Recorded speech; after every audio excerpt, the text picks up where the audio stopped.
Uwejs el-Karani, një histori besimi dhe devotshmërie.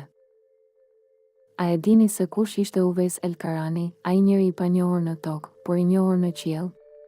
Le të zbulojmë së bashku mësimet e kësaj figure frymëzuese. Uwejsi, një besimtar i thellë nga Jemeni, mishëronte devotshmërinë. Ai kujdesej për nënën e tij të sëmur, duke e vënë atë mbi dëshirën për të takuar të dërguarin e Zotit. Ky është një mësim i fuqishëm për prindërit dhe të rinj, bindja ndaj prindërve është një vepër e madhe. Uwejsi udhëtoi drejt Medinës, por u kthye menjëherë për të mbajtur fjalën e dhënë nënës. Ky akt i thjesht flet për një besim të pastër dhe një zemër të sinqertë.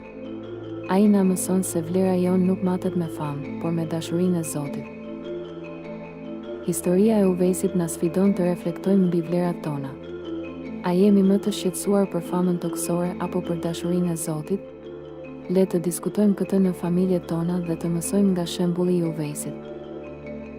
Historia e Uwejs el-Karanit është një dritë udhëzuese për besimtarët, prindërit, të rinj dhe studentët.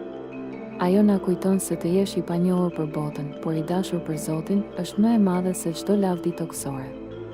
Ndaj, le të përpiqemi të ndjekim rrugën e tij të devotshmërisë dhe besimit.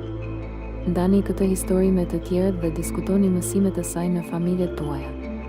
Le të jetojmë një jetë që i pëlqen Zotit, duke ndjekur shembullin e Uwejsit.